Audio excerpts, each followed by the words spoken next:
Debit में और gross profit credit में हम लिखते हैं।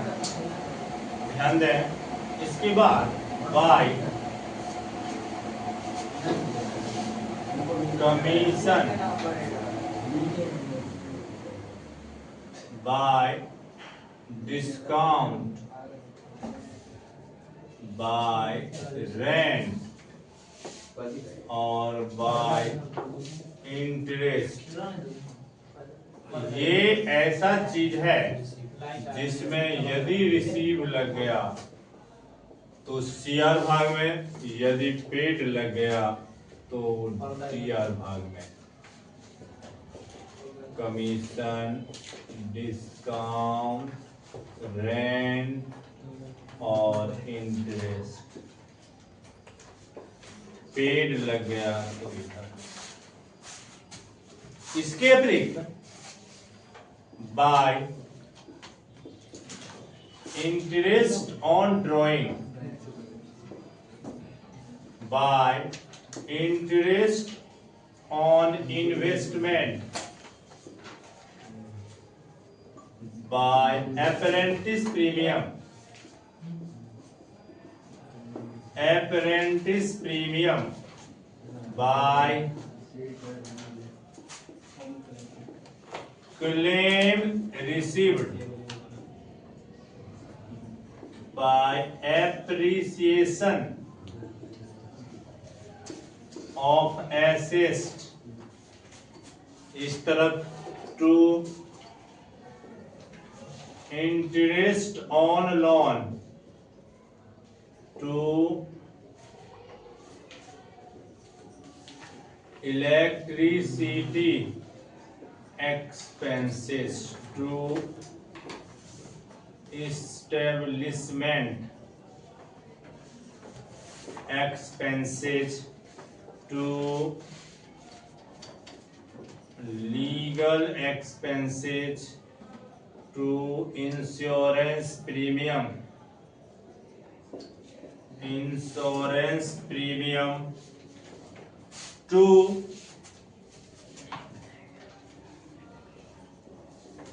office expenses, to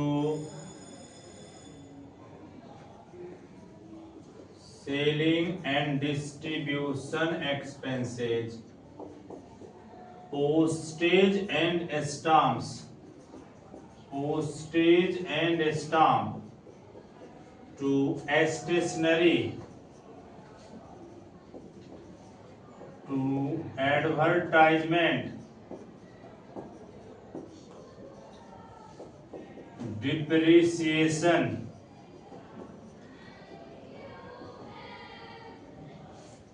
to charity,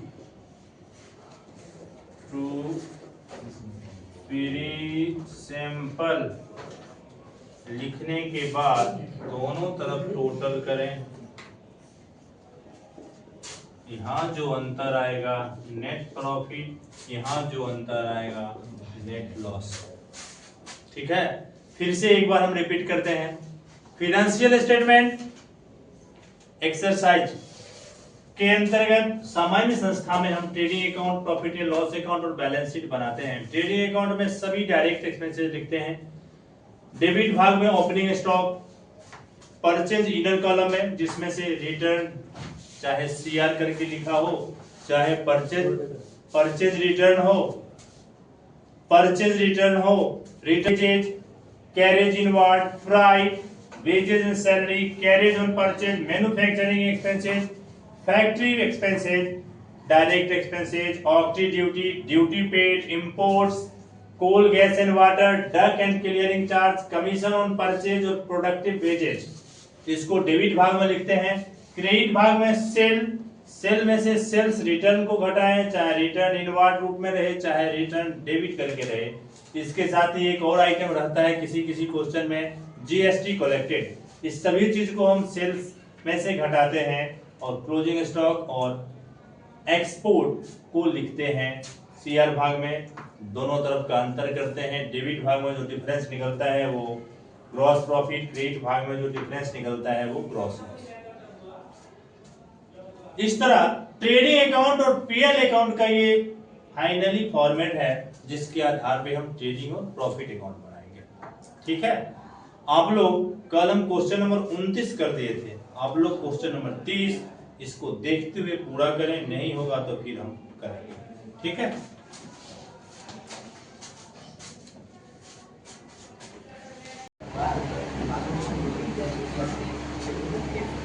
ध्यान देंगे फॉर्मेट के अकॉर्डिंग जब हम क्वेश्चन पे आते हैं तो question number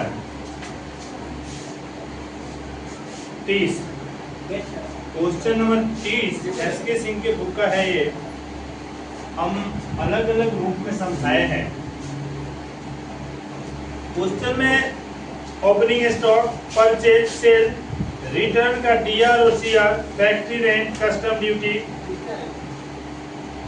capital, drawing, debtors, creditor, depreciation, charity, cash balance, coal, gas and water, wages and salary, discount, commission, bad debts recover, apprentice premium, production expenses, administrative expenses, carriage, bank balance, bank charge, establishment expenses, plant, leasehold building, bills payable, goodwill, patent, trademark, loan, interest on loan और adjustment में closing stock दिया गया है। इसके according हम सबसे पहले बनाए ट्रेडिंग अकाउंट। जो ये फॉर्मेट अभी हम बताए, इस फॉर्मेट के अकॉर्डिंग ट्रेडिंग अकाउंट में सेल और रिटर्न डीआर, रिटर्न दोनों, सेल में से रिटर्न डीआर हम घटाते हैं तो सेल 2,56,000 है और रिटर्न डीआर 4,000 है। दोनों को घटाने के बाद बचा 2,52,000। क्लोजिंग स्टॉक दिया गया है 25,400। ओपनिंग स्टॉक क्वेश्चन में 15,310। परचेज में से रिटर्न सीआर हम घटाए तो बैलेंस बचा 80,000। Factory rent, custom duty, coal, gas and water, wages and salary, production expenses और गैरेज, सारा कुछ फॉर्मेट के अकॉर्डिंग डेबिट में आएगा और दोनों तरफ का डिफरेंस करते हैं तो सीआर भाग में 2,77,400, 2,77,400 डीआर भाग में भी हम लिखते हैं तो हमारा यहाँ बैलेंस निकलता है 98,690, जो ग्रॉस प्रॉफिट होता है, जिसको हम पीएल अकाउंट में ट्रांसफर करते हैं, और इस अमाउंट को जब पीएल अकाउंट में ट्रांसफर करते हैं तो शुरू करते हैं पीएल। ग्रॉस प्रॉफिट हम ट्रांसफर कर लिए पीएल अकाउंट, ट्रेडिंग अकाउंट से 98,690। इसमें जो भी क्वेश्चन दिया गया है उस क्वेश्चन में है, फिर बैड डेब्ट्स रिकवर है, अप्रेंटिस प्रीमियम है, तो कमीशन, अप्रेंटिस प्रीमियम और बैड डेब्ट्स रिकवर्ड ये सीआर भाग में आ गया।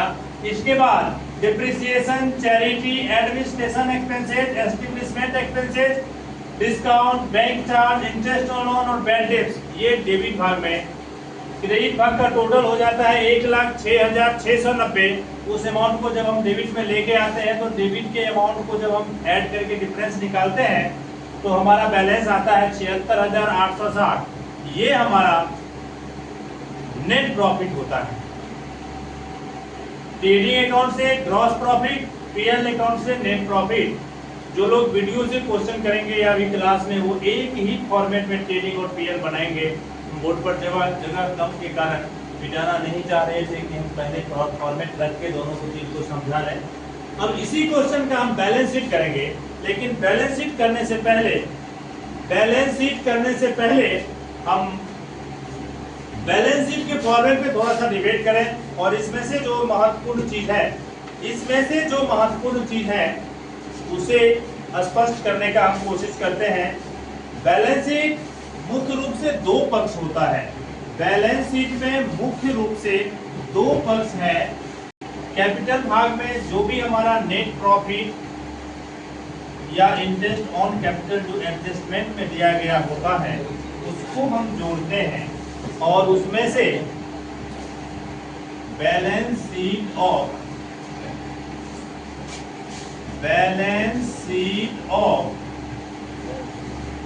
As on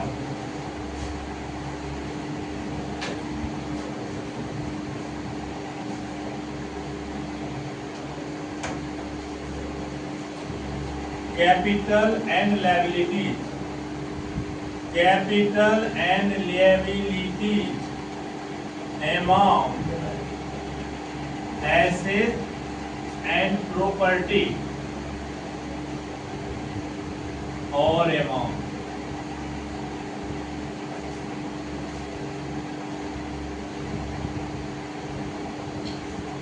capital inner column में अमाउंट लिखेंगे, इसमें ऐड करते हैं जो हम नेट प्रॉफिट कैलकुलेट करते हैं, और इंटरेस्ट ऑन कैपिटल यदि सवाल के बाहर दिया गया है तो इसे हम ऐड करते हैं। यदि सवाल में है इंटरेस्ट ऑन कैपिटल तो उसको हम पीएल अकाउंट के डेबिट भाग में लिखेंगे। इसमें से लेस करते हैं LIC प्रीमियम, फिर लेस करते हैं इनकम टैक्स, फिर लेस करते हैं ड्राइंग, फिर लेस करते हैं नेट लॉस, लेस करते हैं इंटरेस्ट ऑन ड्राइंग यदि सवाल के बाहर है। इतना कुछ लेस करेंगे, जो बचेगा अमाउंट कॉलम में लेके आएंगे। उसके बाद क्रेडिटर्स, क्रेडिटर कहीं कहीं अकेले लिखता है, कहीं कहीं सन्ड्री क्रेडिटर करके लिखता है। Bills payable, bills payable, bank overdraft, bank overdraft, loan, loan किसी भी कैटेगरी का हो, चाहे लोन CR, चाहे बैंक लोन, चाहे वाइफ्स लोन, किसी भी कैटेगरी का हो तो हम उसे लायबिलिटी भाग में ही लिखेंगे। आउटस्टैंडिंग एक्सपेंसेस, एडवांस इनकम, इतना काम इधर लिखते हैं। इधर कैश या इसके जगह कैश इन हैंड लिख देता है, या कहीं कहीं सीधे कैश बैलेंस करके दे देता है। फिर बैंक या कैश एट बैंक, या कहीं कहीं बैंक बैलेंस करके दे देता है। फिर आप लिखते हैं पेटी cash, investment, bills receivable, sundry debtors, furniture, equipment, land, building, plant, machine, trademark, copyright, patent, goodwill, closing stock, prepaid expenses, accrued income. इतना कुछ लिखने के बाद दोनों तरफ आप टोटल करते हैं। दोनों तरफ का अमाउंट यदि समान हो गया तो आपका सवाल सही होगा, अदरवाइज सवाल सही नहीं होगा। हम अभी करते हैं क्वेश्चन नंबर 29, ये 30, इसका ट्रेडिंग पीएल हम कर चुके हैं। आगे इसका बैलेंस शीट, क्वेश्चन नंबर 30।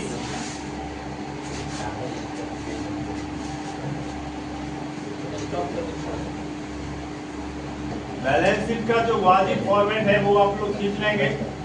हम डायरेक्ट सवाल करते हैं। कैपिटल, कैपिटल दिया गया है इस क्वेश्चन में 2,50,000। कैपिटल है 2,50,000। इसमें ऐड करते हैं नेट प्रॉफिट, जो यहाँ पे अभी अभी हम ज्ञात किए हैं 76,860 रुपया। ये हो जाएगा 3,26,860। इसमें से लेस क्वेश्चन के अकॉर्डिंग देखें, ड्राइंग है 48,000। ड्राइंग के बाद ड्राइंग ही सिर्फ है जो घटेगा, लेस ड्राइंग 48,000। 860 16 में से 8 गया तो 8, 11 में से 4 गया तो 7 और ये 2, 2,78,807। क्रेडिटर्स दिया गया है 12,000। Sundry creditors 12,000। क्रेडिटर्स के बाद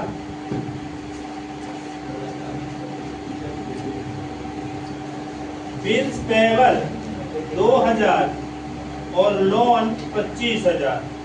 बिल्स पेएबल 2,000 और लोन 25,000। लोन 25,000। आगे एसेट भाग में शुरुआत होता है। सन्ड्री डेटर्स है 57,000। Sundry debtors 57,000। डेटर्स के बाद आप लिखते हैं कैश बैलेंस 4,460। 4,460 के बाद bank balance 4,000। Bank balance 4,000। Plant 42,000। Plant 42,000। Lease hold building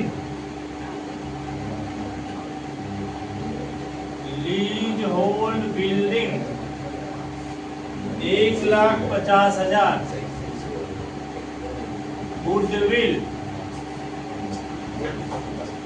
goodwill 30,000। Patent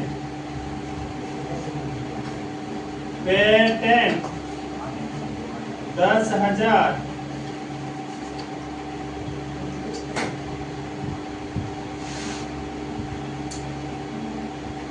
trademark 5,000।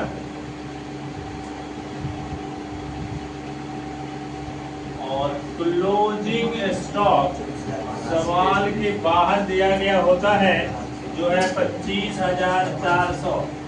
लिखने के बाद आप ऐड करते हैं तो आपका टोटल इस क्वेश्चन में होना चाहिए 3,17,860। 3,17,860। ये अगर दोनों तरफ नहीं मिलता है तो आपका सवाल गलत माना जाएगा। और इस तरह से किसी भी क्वेश्चन में क्वेश्चन को करने से पहले आप पहले उस फॉर्मेट को समझने का कोशिश करें। फिर trading account, profit and loss account और बैलेंस शीट को पूरा करें। एक क्वेश्चन आपके बुक में से रह रहा है सीरियल नंबर से, क्वेश्चन नंबर 31, और आगे फिर बीच में कुछ ऑपरेटिंग प्रॉफिट वगैरह का क्वेश्चन हम छोड़े हुए हैं। ये आज नहीं हो पाएगा पूरा, आज यहीं पे हम क्लास को रोकेंगे। ठीक है।